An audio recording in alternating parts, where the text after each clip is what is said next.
नमस्कार, मैं हूं श्वेता। फटाफट 30 खबरों में आपका स्वागत है। चलिए जानते हैं देश प्रदेश की प्रमुख खबरें। पीएम मोदी ने विकसित भारत पर जोर।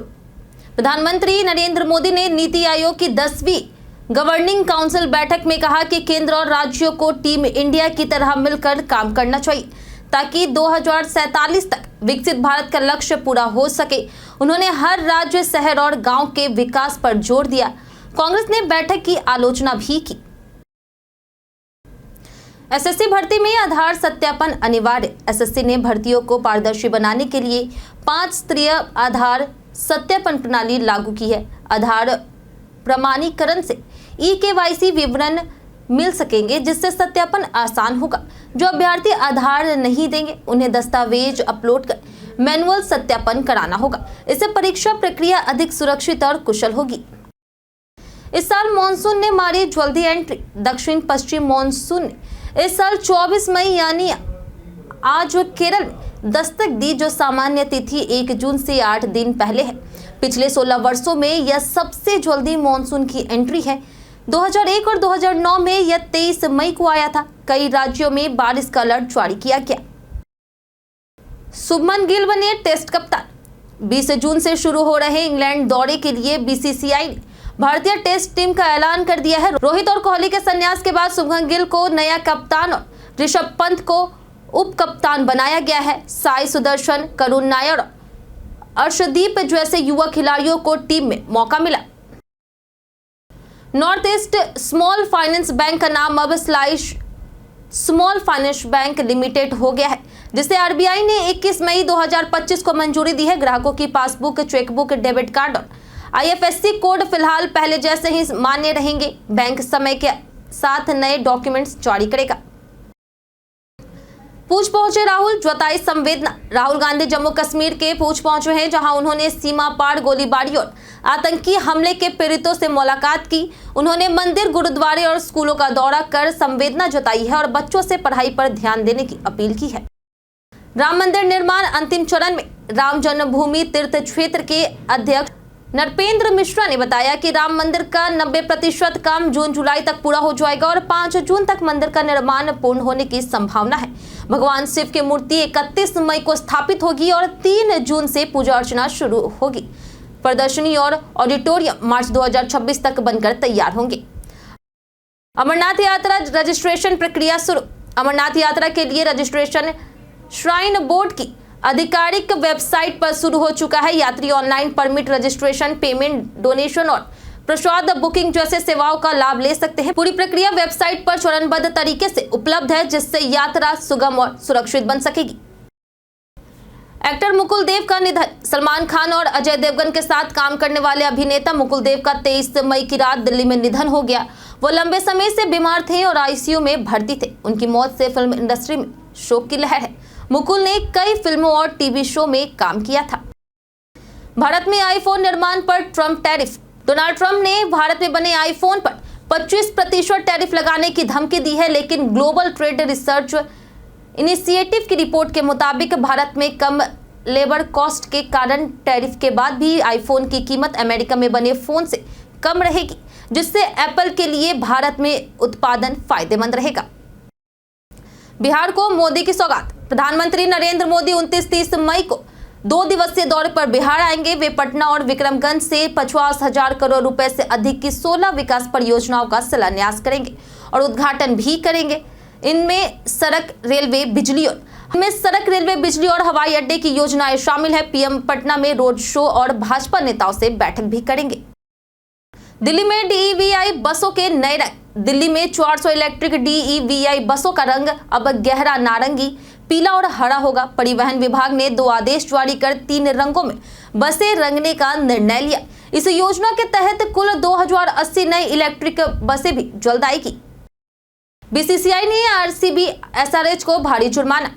बीसीसीआई ने आरसीबी वर्सेस एसआरएच मैच में दोनों टीमों को स्लो ओवर रेट का दोषी पाया। आरसीबी के नियमित कप्तान रजत पाटीदार पर 24 लाख और पैट कमिंस पर 12 लाख रुपए का जुर्माना लगाया है। इस कार्रवाई से आरसीबी की टीम को बड़ा आर्थिक नुकसान हुआ है। कपिल शर्मा का शो 21 जून से the great Indian Kapil show का तीसरा सीजन 21 जून से नेटफ्लिक्स पर आएगा। कपिल शर्मा ने वीडियो के जरिए कलाकारों को नए सीजन की जानकारी दी है। इस बार शो में सुनील ग्रोवर, कृष्णा, कीकू शारदा और अर्चना पूनम सिंह वापसी कर रही। दर्शक इसे लेकर उत्साहित है। भारत में जल्द शुरू होगी स्टारलिंक सेवा। एलन मस्क की स्पेस एक्स कंपनी की सैटेलाइट इंटरनेट सेवा स्टारलिंक को भारत सरकार को सैद्धांतिक मंजूरी मिल गई है। सेवा के 2025 के अंत तक शुरू होने की उम्मीद है। स्टारलिंक गांव और दूरदराज इलाकों में तेज इंटरनेट कनेक्टिविटी देगा। हालांकि इसकी कीमत पारंपरिक ब्रॉडबैंड से अधिक होगी। प्रधानमंत्री नरेंद्र मोदी 30 मई को कानपुर मेट्रो का उद्घाटन। प्रधानमंत्री नरेंद्र मोदी 30 मई को कानपुर में 6.3 किलोमीटर लंबे भूमिगत मेट्रो रूट का लोकार्पण करेंगे। इस रूट पर चुन्नीगंज से कानपुर सेंट्रल तक मेट्रो ट्रेन चलेगी। यूपीएमआरसी ने प्रधानमंत्री को मेट्रो यात्रा का प्रस्ताव भेजा है और सभी तैयारियां लगभग पूरी हो चुकी है। अयोध्या में फ्लोटिंग रेस्टोरेंट और सौर बोट।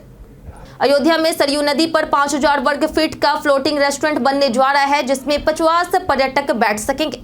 इसका निर्माण दिसंबर तक पूरा होगा। साथ ही सौर ऊर्जा संचालित बोट की नियमित सेवा भी अगले महीने शुरू की जाएगी, जिससे पर्यटकों को नई सुविधा मिलेगी।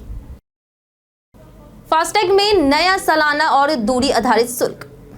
केंद्र सरकार ने फास्टैग सिस्टम में बदलाव किया है। अब 3000 रुपए में पूरे साल नेशनल हाईवे पर अनलिमिटेड सफर होगा या कम सफर करने वाले प्रति 100 किलोमीटर 50 रुपए भुगतान कर सकते हैं। इससे टोल प्लाजा पर ट्रैफिक जाम कम होगा और फ्यूल की बचत होगी।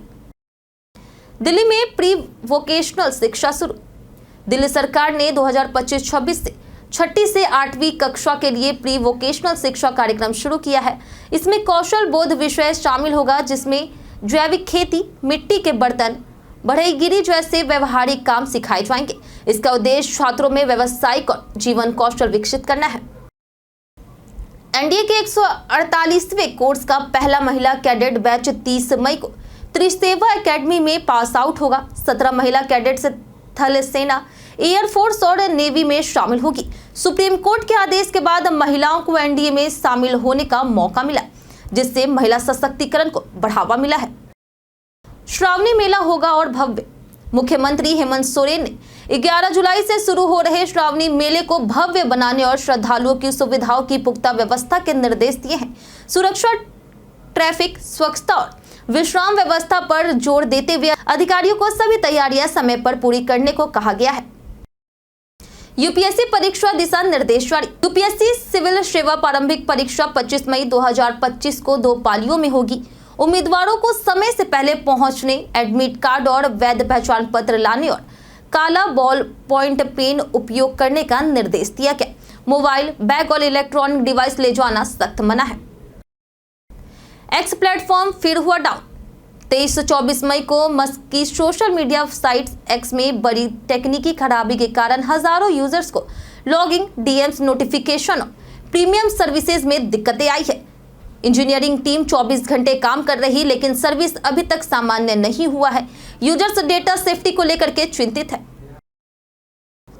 अबीर इंडिया फर्स्ट टेक 2025 लॉन्च। अबीर इंडिया ने फर्स्ट टेक 2025 के आवेदन आमंत्रित किए हैं, जो 25 से 44 वर्ष के भारतीय कलाकारों के लिए खुला है। 1 जुलाई अंतिम तिथि है। चुने गए 10 कलाकारों को 50,000 का पुरस्कार मिलेगा। यह पहल उभरते कलाकारों को मंच प्रदर्शन और मार्गदर्शन प्रदान करने के लिए समर्पित है। भक्तिभाव से जारी वैष्णो देवी यात्रा। श्रद्धालु पूरे उत्साह और भक्ति के साथ मां वैष्णो देवी की यात्रा कर रहे हैं। रोपवे सुविधा से वे भैरव घाटी पहुंचकर बाबा भैरवनाथ का भी दर्शन कर रहे हैं। कटरा में श्रद्धालुओं की संख्या बढ़ने से बाजारों में चहल पहल है। मौसम सुहाना होने से श्रद्धालुओं को राहत मिली है और यात्रा सुगम बन गई है। पैच ईपीएफ पर 8.25% ब्याज दर बरकरार। वित्त वर्ष 2024-25 के लिए केंद्र सरकार ने कर्मचारी भविष्य निधि पर 8.25% ब्याज दर को बरकरार रखा है। ईपीएफओ के केंद्रीय न्यायिक बोर्ड के फैसले को वित्त मंत्रालय की मंजूरी मिल गई है। इससे देश भर के 7 करोड़ ईपीएफ खाता धारकों को लाभ मिलेगा। यह दर पिछले वर्ष के बराबर है। फिर बढ़ने लगे कोरोना मामले। देश में कोविड-19 के मामले एक बार फिर से बढ़ने लगे हैं। दिल्ली, गुजरात, केरल, महाराष्ट्र समेत कई राज्यों में कुल 312 एक्टिव केस सामने आए हैं। दिल्ली में 23 मामले दर्ज हुए हैं। सरकार ने अस्पतालों को अलर्ट किया है और बेड, दवाओं की व्यवस्था सुनिश्चित करने के निर्देश दिए हैं। घबराने की जरूरत नहीं है। HKUST का हार्वर्ड छात्रों को न्योता। अमेरिकी सरकार ने हार्वर्ड यूनिवर्सिटी पर यहूदी छात्रों की सुरक्षा में चूक का आरोप लगाते हुए अंतर्राष्ट्रीय छात्रों के दाखिले पर रोक लगा दी है। इस बीच हांगकांग विज्ञान और प्रौद्योगिकी विश्वविद्यालय ने हार्वर्ड के छात्रों को बिना शर्त प्रवेश, वीजा सहायता और आवास जैसी सुविधाएं देने का प्रस्ताव दिया है। अफगानिस्तान में फिर भूकंप के झटके। शनिवार को अफगानिस्तान में 4.5 तीव्रता का भूकंप महसूस किया गया है, जिससे लोगों में दहशत फैल गई है। नेशनल सेंटर फॉर सिस्मोलॉजी के अनुसार यह झटका 120 किलोमीटर की दूरी और 140 किलोमीटर की गहराई पर दर्ज हुआ। हालात पर नजर रखी जा रही है और अब तक किसी नुकसान की सूचना नहीं मिली है। मम्मूटी अक्षय से ज्यादा फिल्मों वाले सुपरस्टार। मलयालम सुपरस्टार मम्मूटी ने सालों में 28 से 36 फिल्मों तक काम किया है, जो अक्षय कुमार से कहीं ज्यादा है। उन्होंने अब तक 400 से अधिक फिल्मों में अभिनय किया। उनकी मेहनत और काम की रफ्तार ने उन्हें इंडस्ट्री में अलग मुकाम दिलाया है। फैंस उनकी नई फिल्मों के लिए उत्साहित हैं। आज के लिए फिलहाल इतना ही। जिन लोगों ने हमें कमेंट किया था उनके नाम है युवराज सिंह, नौशाद रजा, राकेश मिश्रा, कृष्णा देव, बाबूलाल, मनोज कुमार दास और श्रेया। चलिए बढ़ते हैं आज के सवाल की ओर। और आज का सवाल है, क्या आपने अपने फोन में कभी AI का इस्तेमाल किया है? आप अपने जवाब हमें हमारे कमेंट सेक्शन में जरूर बताएं। और आज के लिए सिर्फ इतना ही। हमारे साथ बने रहने के लिए धन्यवाद।